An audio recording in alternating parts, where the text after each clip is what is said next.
2 Korintus. Penulis Paulus, sang rasul, yang diidentifikasi sebagai penulis ya pada 2 Korintus 1 ayat 1. Coba dibaca, Pak. 2 Korintus 1 ayat 1.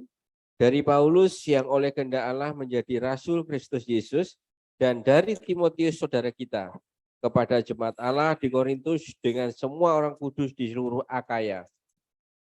Ya, jelas ya dari situ kata-katanya dari Paulus. Berarti tidak ada alasan untuk meragukan. Ya, ini sudah jelas penulisnya. Tanggal penulisan 2 Korintus yaitu pada tahun 55 Masehi atau sebelumnya. Ya, itu tahun yang sama dengan 1 Korintus, tahun yang sama, cuman beda bulan. Ya, ditulis di Makedonia, di mana Titus bergabung kembali dengan Paulus setelah laporan tentang gereja Korintus. Jadi ini surat lanjutan. Ya, kita tahu ada 4 surat Korintus sebetulnya, tapi yang kita punya 2, yaitu yang kedua dan keempat. Nah, ini yang kita bahas sekarang 2 Korintus adalah surat yang keempat sebetulnya. Jadi surat terakhir dari surat penggembalaan, yang sebetulnya lebih tepat disebut surat perdebatan atau surat pengajaran gitu ya. Latar belakang, ya latar belakang. Untuk latar belakang sejarah dari 2 Korintus itu tidak berbeda dengan 1 Korintus. Ya, karena latar belakangnya sama. Korintus terletak di Yunani, ya, kota yang majemuk, dan jemaat Korintus kebanyakan non-Yahudi. Ya, sudah saya jelaskan. Kalau Anda kepingin jelas lagi, silahkan dengarkan ulang 1 Korintus, itu jelas. Tujuan utama dari surat 2 Korintus ini, atau surat keempat ini adalah pembelaan Paulus akan kerasulannya. Ya, pembelaan Paulus akan kerasulannya. Jadi Paulus mengklarifikasi kerasulannya. Dan perdebatannya melawan rasul-rasul palsu di Korintus. Ya, perdebatan melawan rasul-rasul palsu.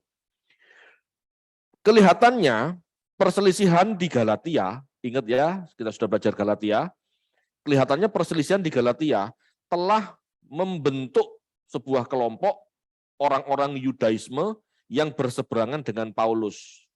Jadi perdebatan di Galatia itu telah menghasilkan sebuah kelompok anti Paulus. Gitu. Jadi orang-orang yang di Galatia itu berkunjung ke Korintus gitu kelihatannya ya. Mereka ini orang-orang yang merasa unggul. Ya, orang-orang ini telah datang di Korintus menyatakan diri mereka sebagai rasul yang paling unggul, rasul istimewa, gitu ya. Kita baca yuk. Pasal 11 ayat 5.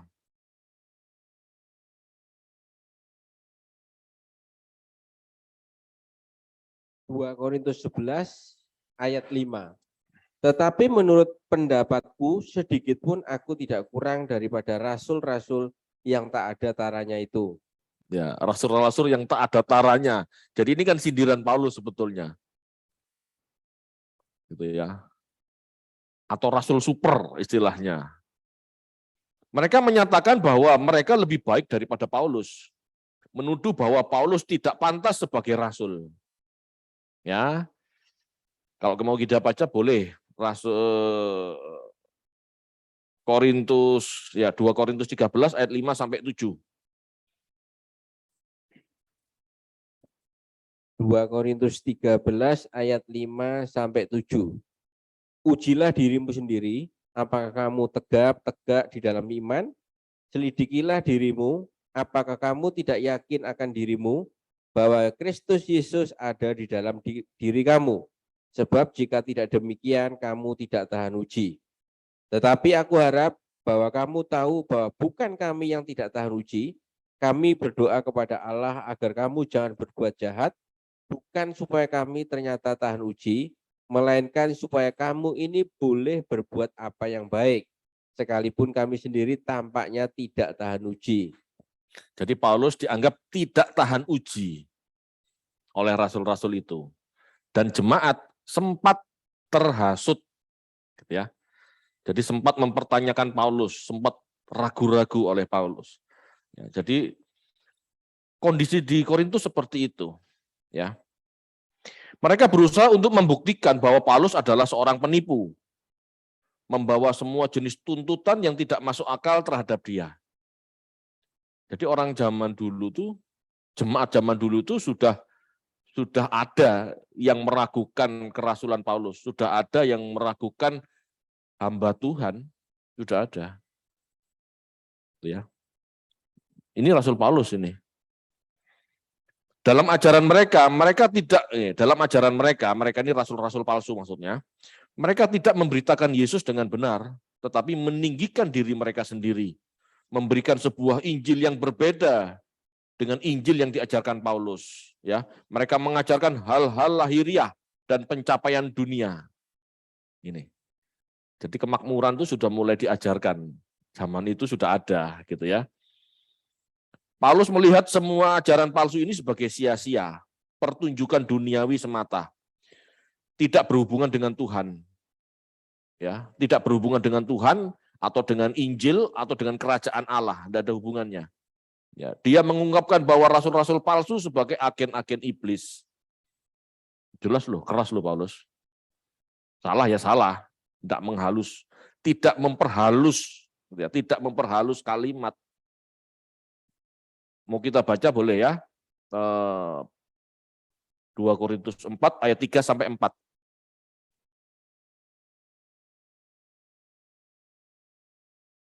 Dua Korintus 4 ayat 3 dan 4.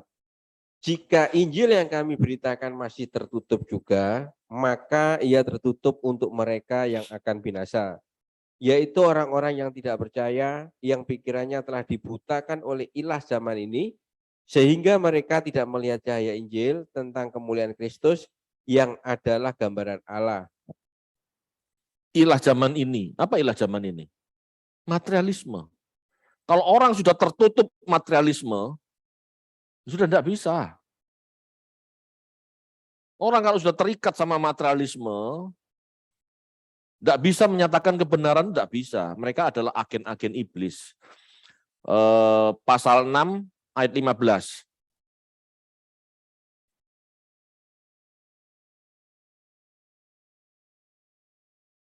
Dua Korintus 6 ayat 15.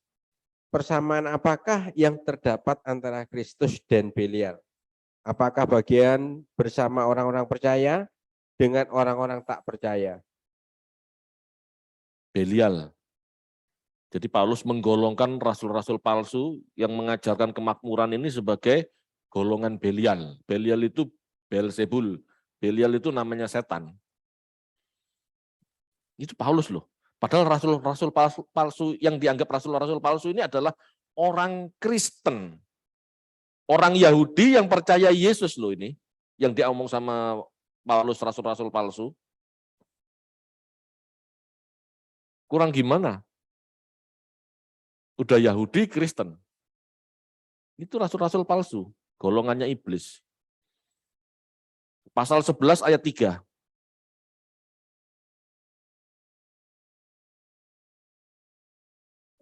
Dua Korintus 11 ayat 3. Tetapi aku takut kalau pikiran kamu disesatkan dari kesetiaan kamu yang sejati kepada Kristus. Sama seperti Hawa diperdayakan oleh ular itu dengan kelicikannya. Rasul-rasul palsu itu dianggap penyesat. Dianggap bagian dari si ular. Jelas banget loh. Tapi orang Kristen sekarang seneng sama pemberitaan kemakmuran, materialisme, berkat. Seneng kan? Padahal itu menurut Paulus rasul-rasul palsu. Tema utama dari 2 Korintus, rekonsiliasi dan persekutuan. Ya, rekonsiliasi dan persekutuan antara Paulus dengan jemaat Korintus maksudnya. Tema ini dengan jelas dapat dilihat dalam usaha Paulus untuk berdamai dengan jemaat Korintus akibat teguran surat yang terlebih dahulu. Dari surat ini tampak banyak jemaat yang menyesal dan bertobat. Ya, jadi surat Paulus yang pertama, kedua, dan ketiga Ya, yang kita miliki ini kan yang pertama saja. Ini sebetulnya kan teguran-teguran untuk jemaat Korintus. Akhirnya mereka sadar dan bertobat. Ya, kita baca yuk 2 Korintus 2 ayat 13.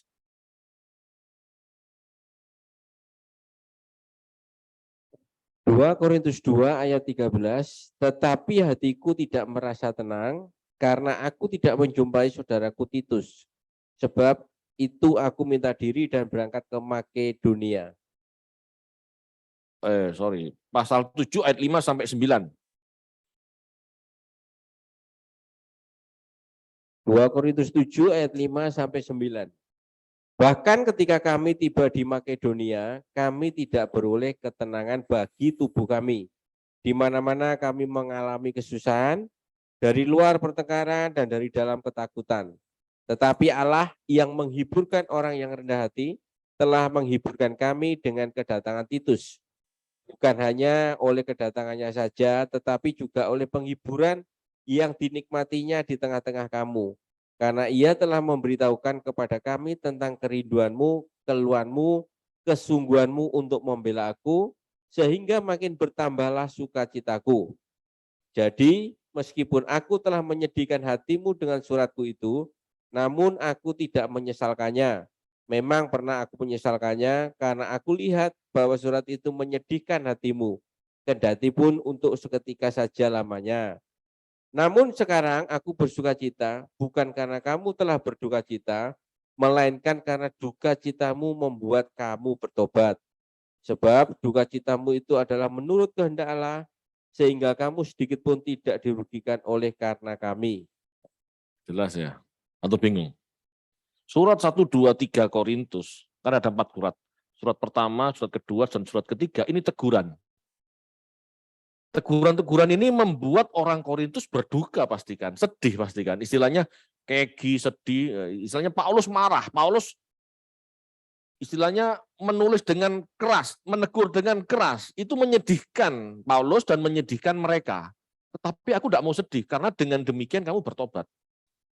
Tapi herannya jemaat sekarang, pendeta ngomong keras sedikit, sedihnya berkelanjutan. Kok nyinggung, kok nyindir. Lah Paulus jelas loh, nggak nyindir lagi kalau Paulus. Jelas nulis. Tapi jemaat sekarang, apa bahasanya? Cemen, cengeng. Karena khotbah keras sedikit, tersinggung. Aku tertembak. Aku terintimidasi. Lah, kalau firman yang benar, itu pasti menyinggung jemaat. Kalau khotbah itu tidak menyinggung jemaat, itu bukan khotbah. Itu motivator, itu motivasi. Firman itu menunjuk kesalahan, jadi kalau merasa bersalah ya bertobat. Kalau tidak merasa ya sudah, abaikan saja, kan gitu aja. Jadi Paulus benar-benar menegur jemaat Korintus dan membuat mereka sedih, tapi bertobat. Ini bagusnya jemaat Korintus. Dan surat keempat ini, yaitu 2 Korintus, dikatakan, duka citamu. Nah, jadi mereka berduka kan, ditegur 1, 2, 3 Korintus itu. Duka citamu membuat kamu bertobat. Itulah sukacitanya Paulus. Surat pertama, kamu ngeyel. Surat kedua, kamu membantah. Surat ketiga, Paulus tetap getno, tetap keras istilahnya gitu ya. Itu membuat mereka sedih, tapi akhirnya mengerti gitu loh. Dan ini yang membuat Paulus sukacita.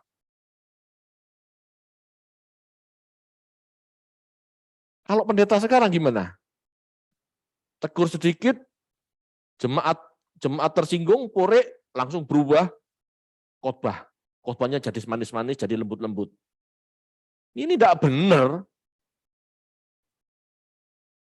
Tidak benar. Ya tetap salah, tetap aja tegur. Sampai berubah. Kalau gitu bisa keluar semua, Pak. Iya enggak masalah kan. Yang mau dewasa tetaplah hadir, yang enggak mau dewasa ya enggak masalah. Ya tergantung orangnya, ini kan semua pilihan. Ya. Disinilah Paulus menjelaskan keteguhan hatinya untuk mendidik jemaat sebagai jemaat yang dewasa. Oke, kita lanjut. Kita masuk ya. Tadi itu masih pengantar ya. Paulus menjelaskan kerasulannya karena dia dianggap rasul abal-abal, istilahnya gitu ya. Dia diutus sebagai pembawa hikmat ya. Paulus menyatakan dia diutus sebagai pembawa hikmat atau kasih karunia Allah, bukan pembawa hikmat dunia. Paulus itu pembawa hikmat Allah, bukan hikmat dunia. Pasal 1 ayat 12 sampai 13, ayo dibaca. Ya. 2 Korintus 1 ayat 12 sampai 13. 12 dan 13. Inilah yang kami megahkan, yaitu bahwa suara hati kami memberi kesaksian kepada kami, bahwa hidup kami di dunia ini, khususnya dalam hubungan kami dengan kamu, dikuasai oleh ketulusan dan kemurnian dari Allah, bukan oleh hikmat duniawi, tetapi oleh kekuatan kasih karunia Allah. Sebab kami hanya menuliskan kepada kamu apa yang dapat kami baca dan pahamkan. Dan aku harap mudah-mudahan kamu akan memahaminya sepenuhnya. Ya, Paulus berusaha. Ya, dikatakan kami hanya menuliskan kepada kamu apa yang dapat kamu baca. Ya. Paulus ingin menuliskan banyak hal, tetapi dia terbatas. Ya, bukan Paulus yang terbatas, tetapi dalam penjelasannya Paulus dikatakan kami hanya menuliskan kepada kamu apa yang dapat kamu baca dan pahamkan. Tidak semua bisa dijelaskan kepada mereka, sebab mereka jemaat awal, jemaat kanak-kanak masih. Sebab keterbatasan pemahaman mereka. Paulus ingin menjelaskan banyak hal. Intinya gini loh, aku datang dengan hikmat Allah, mereka datang dengan hikmat dunia. Aku mau menjelaskan kamu sebisa mungkin, gitu loh. Kenapa enggak bisa mendalam? Ya karena mereka masih kanak-kanak. Semakin rendah tingkat pemahaman, semakin sulit menerima penjelasan. Bisa-bisa salah paham. Semakin tidak dewasa seseorang, semakin besar tingkat kesalahpahaman atau bapernya. Jadi repotan. Diomongin keras tersinggung, enggak diomongin keras gak ngerti-ngerti. Diomongin panjang lebar gak ngerti, gak dijelaskan salah paham. Repot jadi rasul ya. Rasul Paulus menunda, ya. Rasul Paulus menunda mengunjungi mereka bukan karena sesuka sendiri, namun ada rintangan dalam pelayanan. Jadi Rasul Paulus ini dianggap rasul gak serius, rasul abal-abal, janjinya gombal, istilahnya gitu. Kita baca pasal 1 ayat 17. Ya, tetap 2 Korintus 1 ayat 17. Jadi, adakah aku bertindak serampangan dalam merencanakan hal ini? Atau adakah aku membuat rencanaku itu menurut keinginanku sendiri, sehingga padaku serentak terdapat iya dan tidak? Jadi Rasul Paulus itu dianggap pelin-pelan. Jare katanya mau ke sini, ke Korintus. Tetapi tidak jadi. Ini dianggap janji palsu. Padahal sebetulnya Paulus bukan janji palsu, gitu ya. Paulus ada masalah. Kita baca sekarang pasal 4 ayat 8 sampai 10.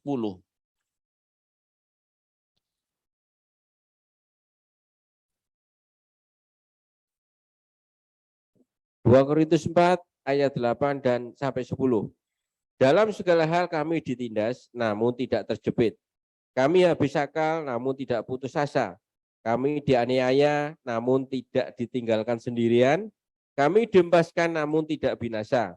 Kami senantiasa membawa kematian Yesus di dalam tubuh kami, sehingga kehidupan Yesus juga menjadi nyata di dalam tubuh kami. Nah, jadi Rasul Paulus ini disalah pahami.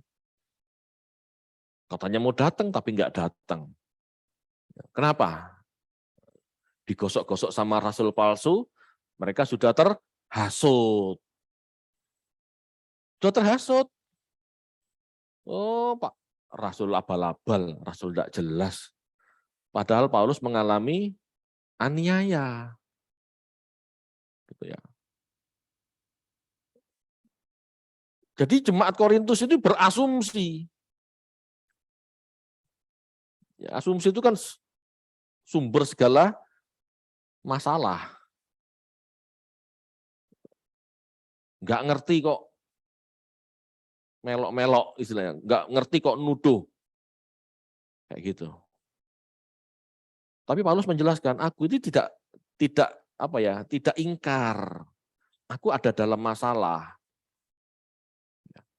Adanya orang-orang yang mengaku rasul adanya orang-orang yang mengaku rasul, yaitu rasul palsu, yang merendahkan Paulus, membuat Paulus harus menjelaskan perbedaan rasul asli dan rasul palsu. Ya. Rasul-rasul palsu ini menjelekkan Paulus, mengatakan rasul abal-abal, segala ketidaktepatannya Paulus diungkap, digoreng istilah zaman sekarang. Tuh rasul abal-abal, enggak tepat janji. Paulus harus menjelaskan bedanya rasul asli dan rasul palsu. Rasul-rasul palsu ini orang di luar Korintus loh. Ya, jelas. Rasul-rasul palsu ini orang di luar Korintus. Kita baca pasal 10 ayat 16.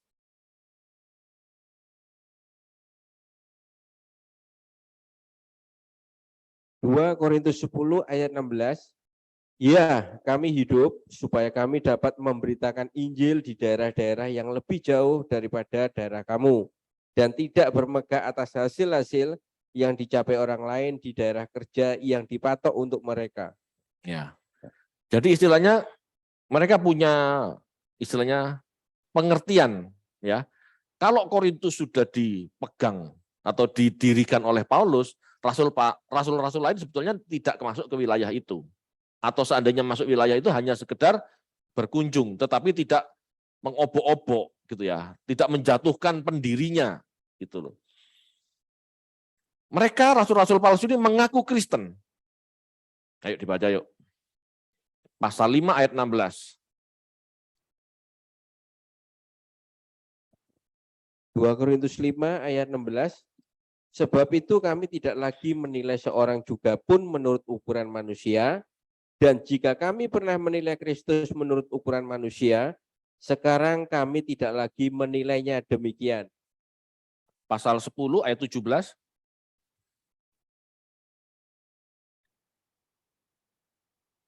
Korintus 10 ayat 17. Tetapi barang siapa bermegah, hendaklah ia bermegah di dalam Tuhan. Pasal 11 ayat 23. 2 Korintus 11 ayat 23. Apakah mereka pelayan Kristus? Aku berkata seperti orang gila. Aku lebih lagi. Aku lebih banyak berjeri-lala, lebih sering di dalam penjara, didera di luar batas, kerap kali dalam bahaya maut. Ya. Jadi kalau Anda baca 3 ayat ini, silahkan dihayati. Paulus menggambarkan ini orang-orang percaya Yesus sebetulnya, orang-orang Yahudi yang percaya Yesus. Pak, tidak ada kata-kata Yahudi, Pak. Ya, baca, coba pasal 11 ayat 22. 2 Korintus 11 ayat 22. Apakah mereka orang Ibrani? Aku juga orang Ibrani. Ya. Apakah mereka orang Israel? Aku juga orang Israel. Apakah mereka keturunan Abraham? Aku juga keturunan Abraham. Nah, jelas ya. Jadi rasul-rasul palsu itu mengaku orang Yahudi, sama seperti Paulus. Paulus ngomong, aku juga Yahudi. Mereka percaya Yesus, aku juga percaya Yesus, bahkan lebih lagi. Gitu ya. Jadi rasul-rasul palsu ini datang dari luar Korintus. Ya. Mungkin dari Yerusalem. Ya. Mengaku Kristen dan keturunan Yahudi. Tapi Paulus ngomong, gitu. Paulus mengatakan, meski Yahudi dan percaya Yesus bukan berarti rasul yang benar. Meskipun Yahudi bahkan percaya Yesus, double loh ini. Yahudi, keturunan Abraham, percaya Yesus, double loh sudah itu. Belum tentu rasul yang benar. Kenapa? Karena tergantung apa pengajarannya. Apa yang diajarkan mereka tidak sejalan dengan Injil yang benar. Ajaran mereka hikmat dunia atau hikmat untuk mencari berkat jasmani, gitu ya. Hikmat dunia itu maksudnya. Yang diajarkan mereka bukan hal-hal batiniah, bukan. Itu yang disebut rasul palsu. Sama sekarang. Kalau menurut ini ya, menurut Korintus, Apa yang disebut pendeta palsu? Adalah pendeta yang tidak mengabarkan hal-hal batiniah. Adalah pendeta yang ngomong masalah berkat jasmani. Itu rasul palsu, itu pendeta palsu sebetulnya. Menurut Korintus, gitu ya. Jadi harus paham. Kok yakin Pak? Loh, ayatnya ada. Sebentar, saya carikan dulu. 2 Korintus 5 ayat 12.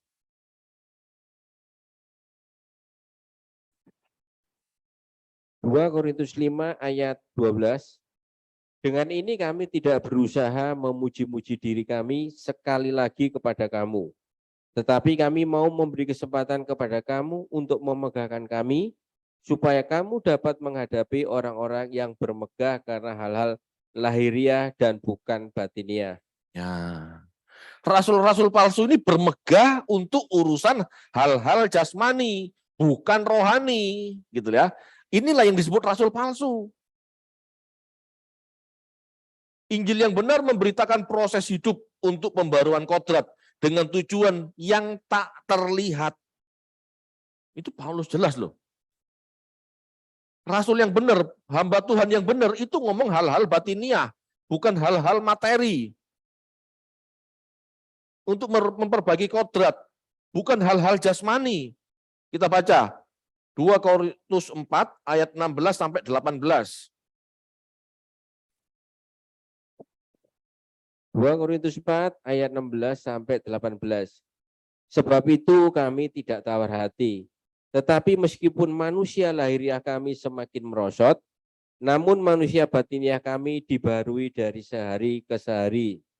Sebab penderitaan ringan yang sekarang ini mengerjakan bagi kami kemuliaan kekal yang melebihi segala-galanya, jauh lebih besar daripada penderitaan kami. Sebab kami tidak memperhatikan yang kelihatan, melainkan yang tak kelihatan.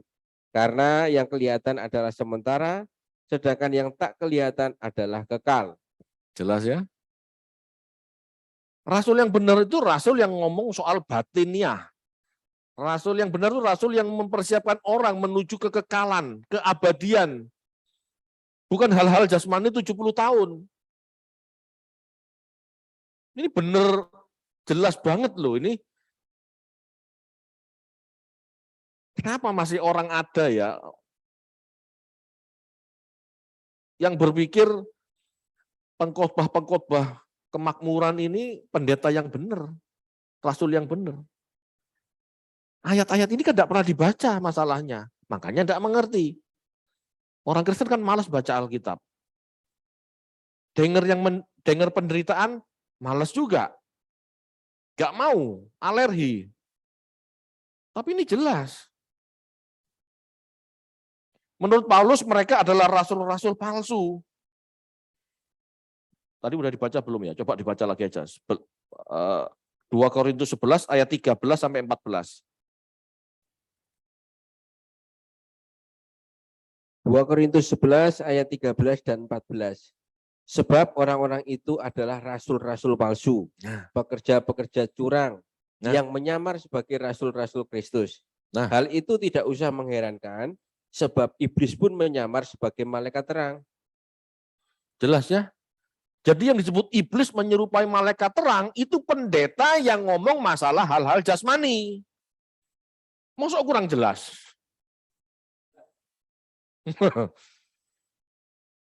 Jadi bukan gendruwo nyamar jadi malaikat, bukan. Tetapi gairah seseorang ya yang ngomong soal Kristus tetapi arahnya ke keduniawian, itulah rasul palsu, itulah apa? Iblis. Itulah iblis yang menyerupai malaikat terang. Ini jelas, maksud enggak jelas. Saya kadang-kadang sampai stres baca ayat-ayat ini sudah terang benderang, tetapi kok orang Kristen masih belum sadar. Ya. Anda harus berpikir, mana hamba Tuhan, mana motivator. Harus jelas. Pasal 12 ayat 11, Pak. Coba dibaca, Pak.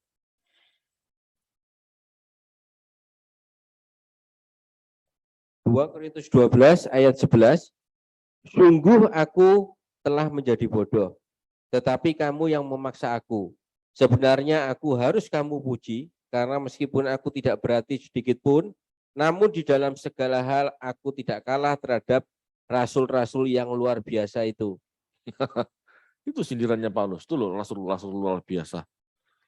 Paulus ngomong gini kenapa sih? Karena jemaat Korintus terpesona sama rasul-rasul palsu. Rasul palsu Rasul Paulus sebetulnya tidak mau mengungkapkan kelebihan-kelebihannya. Dia tidak mau ngomong aku berdoa 1-2 jam, aku mengenal Tuhan, aku diangkat Tuhan ke langit ke berapa, kan gitu kan. Tidak mau sebetulnya Rasul Paulus cerita. Cuman karena kamu terlalu memuji-muji rasul palsu, aku harus ngomong, aku juga punya karunia-karunia itu. Kamu kok gampang terpesona? Paulus di sini stres loh sebetulnya. Kata-kata cemburu, aku cemburu. Itu karena dia nggak dianggap benar. Aku sudah tulus, aku sudah serius, aku sudah bayar harga. Gini ya. Tapi mereka tidak menganggap Paulus sebagai rasul yang benar. Mereka lebih terpesona sama rasul-rasul itu. Aku cemburu. Kalau kita dalami kalimat itu, ayo kita dalami aja ya. Jika kita dalami 2 Korintus 11, 2-5, ya, maka kita bisa melihat bahwa Rasul Paulus cemburu. Rasul Paulus maksudnya cemburu itu apa? Merasa tidak dipercaya. Orang cemburu itu kan, misalnya gini ya, saya pacarnya Tina, tapi Tina nganggap orang lain sebagai yang lebih baik. Loh, padahal aku berusaha sudah yang terbaik, kamu kok masih percaya sama rasul palsu? Istilahnya gitu loh. Rasul Paulus ini jengkel sebetulnya. Kok gak ngerti ya, tak belan-belani, tak serusi, tak tulus-tulusi. Kok gak percaya, kok masih percaya sama mereka? Itu loh Rasul Paulus. Kita baca, 2 Korintus 11 ayat 2-5. 2 Korintus 11 ayat 2-5. Sebab aku cemburu kepada kamu dengan cemburu ilahi, karena aku telah mempertunangkan kamu kepada satu laki-laki untuk membawa kamu sebagai perawan suci kepada Kristus. Tetapi aku takut kalau pikiran kamu disesatkan dari kesetiaan kamu yang sejati kepada Kristus, sama seperti Hawa diperdayakan oleh ular itu dengan kelicikannya. Ayat 4, sebab kamu sabar saja, sebab jika ada seorang datang memberitakan Yesus yang lain daripada yang telah kami beritakan, atau memberikan kepada kamu roh yang lain daripada yang telah kamu terima, atau Injil yang lain daripada yang telah kamu terima, tetapi menurut pendapatku sedikit pun aku tidak kurang daripada rasul-rasul yang tak ada taranya itu. Jelas nggak kalimat-kalimat ini?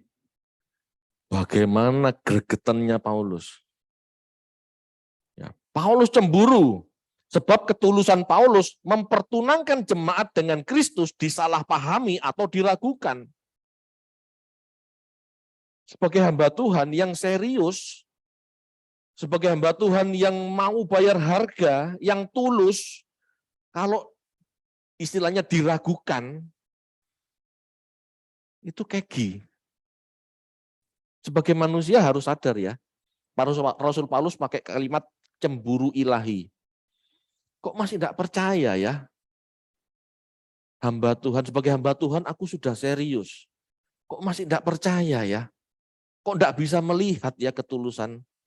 Kok masih terpesona ya sama hamba Tuhan gadungan? Itu istilahnya.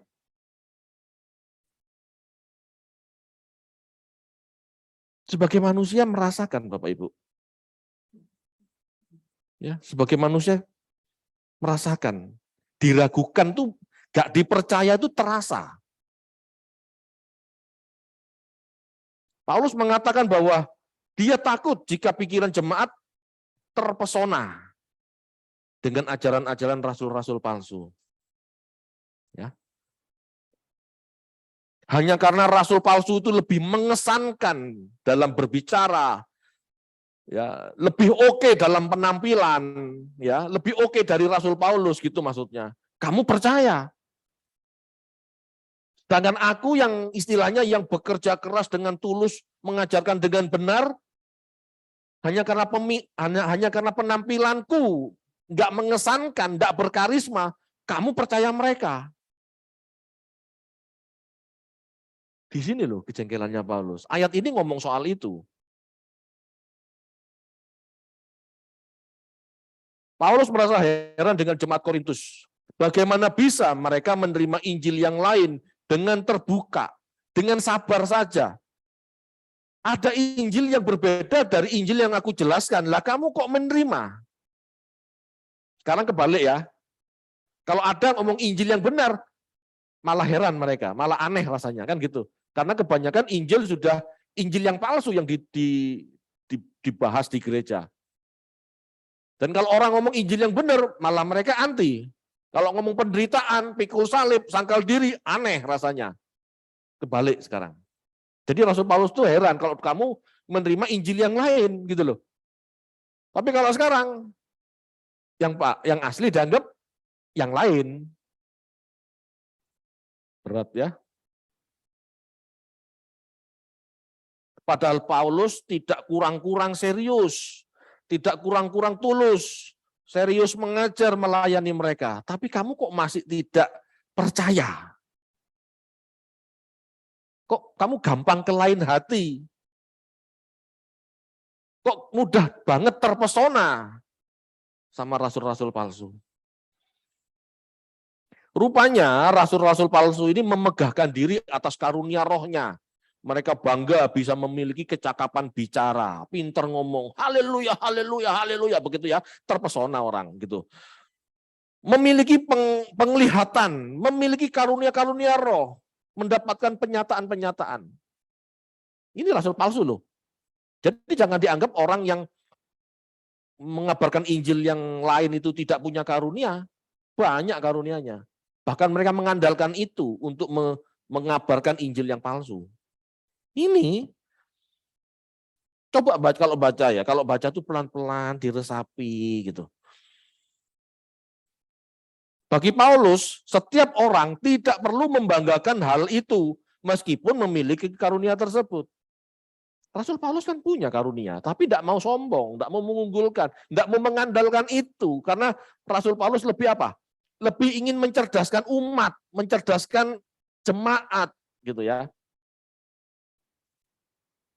Bukan untuk bersaing.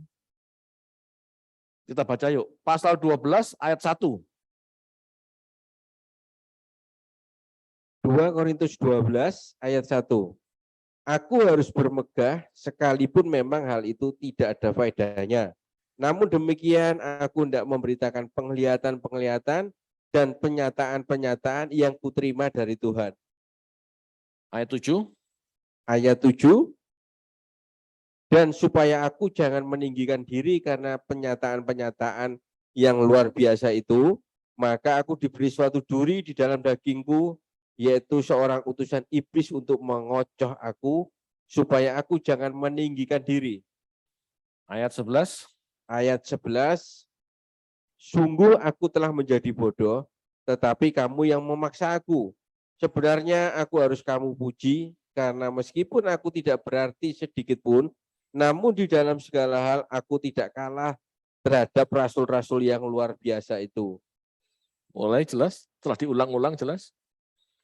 Aku punya karunia, aku juga serius sama Tuhan. Tapi aku tidak meninggikan diri, tidak perlu aku sombong seperti mereka.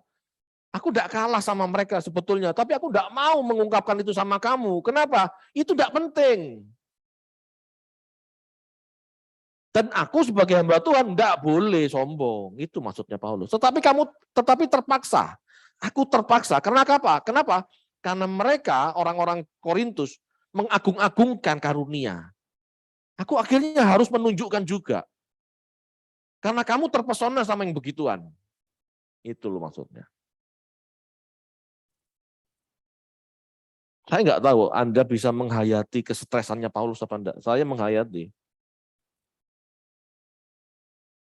Apalagi kalau ada masalah dalam penggembalaan. Sangat menghayati. Itu benar. Oh begini rasanya nggak dipercaya. Oh begini rasanya diragukan. Sebetulnya kan gampang. menilai orang itu. Sungguh-sungguh enggak sih orang ini? Apa sih yang dia lakukan untuk pelayanan? Paulus sudah mengorbankan dirinya loh. Pada saat sudah mengorbankan dirinya, serius segala macam, lalu diabaikan, enggak dipercaya. Aku cemburu. Nah kamu kok percaya sama yang begituan? Itu Bapak Ibu.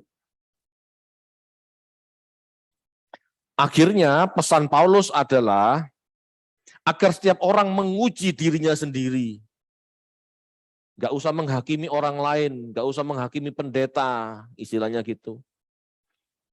Atau rasul palsu kalau di situ maksudnya ya. Bukan orang lain ya. Jangan menguji orang lain. Ujilah diri sendiri. Bukan orang lain termasuk hamba Tuhan. Pasal 13 ayat 5.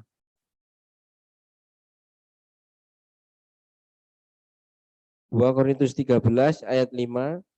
Ujilah dirimu sendiri, apakah kamu tetap tegak di dalam iman? Selidikilah dirimu, apakah kamu tidak yakin akan dirimu bahwa Kristus Yesus ada di dalam diri kamu? Sebab jika tidak demikian, kamu tidak tahan uji. Rasul Paulus nyuruh tiap-tiap orang mengevaluasi dirinya. Tidak usah mengevaluasi hamba Tuhan. Tidak usah mengevaluasi Paulus gitu loh maksudnya. Tugas hamba Tuhan itu menabur firman. Tugas hamba Tuhan itu menyiram. Tetapi pertumbuhan rohani adalah urusan masing-masing pribadi dengan Allah. Bukan hamba Tuhan itu. Paulus melakukan pekerjaannya menabur firman. Apolos melakukan pekerjaannya menyiram, memperdalam. Tapi pertumbuhan rohani setiap orang itu urusan masing-masing. Ya. Bukan urusan pendeta. Bukan urusan hamba Tuhan maksudnya.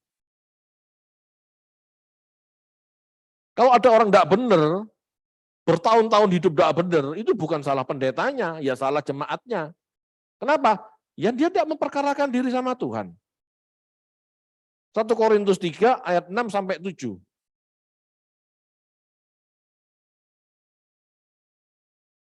1 Korintus 3 ayat 6 dan 7. Aku menanam, Apolos menyiram, tetapi Allah yang memberi pertumbuhan. Karena itu yang penting bukanlah yang menanam atau yang menyiram, melainkan Allah yang memberi pertumbuhan. Jelas. Allah yang memberi pertumbuhan. Kalau kita tidak memperkarakan diri dengan Allah secara pribadi, kita nggak akan pernah bertumbuh. Kita hamba Tuhan hanya menyiram, hanya menabur, hanya menyiram. Mau bertumbuh apa enggak tergantung Roh Kudus dan Anda.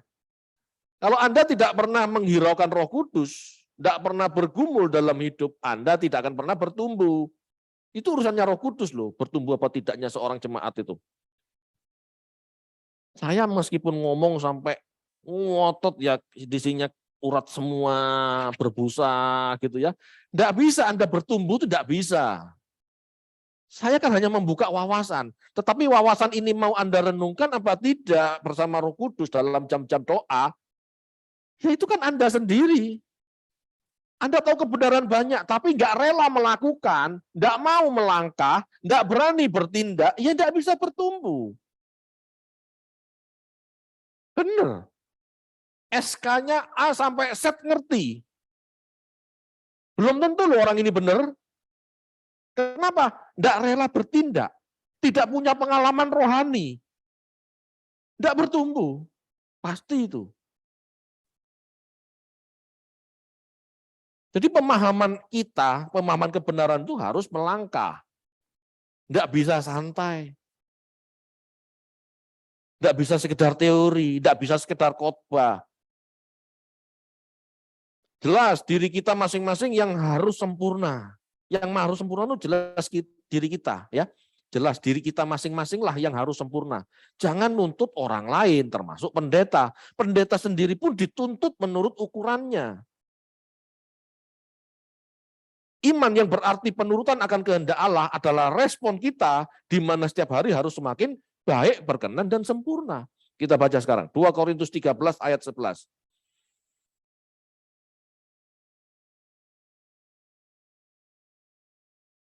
2 Korintus 13 ayat 11. Akhirnya saudara-saudaraku bersukacitalah, usahakanlah dirimu supaya sempurna. Terimalah segala nasihatku, sehati sepikirlah kamu dan hiduplah dalam damai sejahtera, maka Allah sumber kasih dan damai sejahtera akan menyertai kamu. Kalimat ini coba renungkan. Kenapa Paulus sampai ngomong usahakanlah dirimu supaya sempurna? Apa latar belakangnya? Karena mereka terlalu menilai Paulus. Karena mereka terhasut omongan rasul-rasul Paulus, rasul-rasul palsu gitu loh. Karena jemaat Korintus terlalu terhasut ya oleh rasul-rasul palsu itu. Jadi sorry. Jemaat Korintus terhasut oleh rasul-rasul palsu. Sehingga jemaat Korintus akhirnya apa? Mengkritik Paulus, merendahkan Paulus. Makanya Paulus ngomong, akhirnya saudara-saudaraku, usahakan dirimu supaya sempurna. Terimalah nasihatku. Sampai seperti itu loh. Sehati sepikirlah kamu dan hiduplah dalam damai sejahtera. Usahakan dirimu, nggak usah ngurusin orang lain. Dirimu sendiri, cek, cross check. Di sini Paulus ngomong, sebagai hamba Tuhan itu nggak perlu merasa penting. Lakukan saja tugas menabur dan menyiram sebaik-baiknya. Tetapi untuk tanaman itu bertumbuh, itu urusan masing-masing orang. Sebab pertumbuhan tanaman yang ditanam Tuhan di ladangnya, ini perlu kerelaan dan aktif menyerap setiap pupuk dan air yang diberikan hamba. Hamba ini kan cuma menyiram, memberi pupuk. Setiap tanaman bertumbuh karena siapa? Ya karena dirinya sendiri. Tuhan yang memberi pertumbuhan. Kan gitu. Dengan dia mau menyerap air yang diberikan hamba Tuhan, dengan dia mau menyerap pupuk yang diberikan hamba Tuhan, tanaman ini bertumbuh, orang ini bertumbuh. Orang ini kan yang harus aktif. Meskipun hamba Tuhan nyiram air, memberi pupuk, tapi kalau tidak diserap, tidak akan pernah bertumbuh. Sebagai hamba Tuhan nggak perlu sombong, karena dia hanya melakukan tugasnya, gitu ya. Sebagai tanaman juga jangan nyalahkan orang lain. Kamulah yang perlu aktif menyerap. Setiap orang yang harus aktif, rela untuk melakukan kebenaran.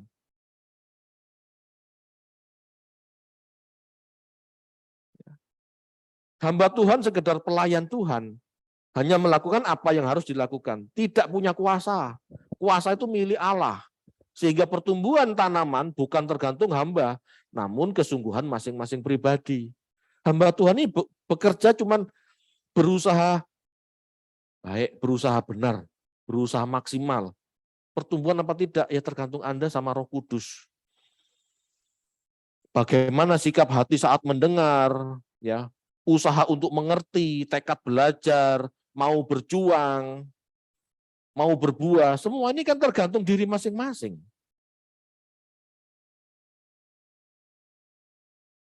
Bukan tergantung orang lain. Sebagai hamba yang menanam, ya, menabur, menyiram, memupuk, kadang-kadang juga stres melihat ini kok gak tumbuh-tumbuh. Tetapi tidak bisa berbuat apa-apa karena tergantung diri tumbuhan ini menyerap apa tidak. Bapak Ibu, inilah apa yang ditulis dalam 2 Korintus.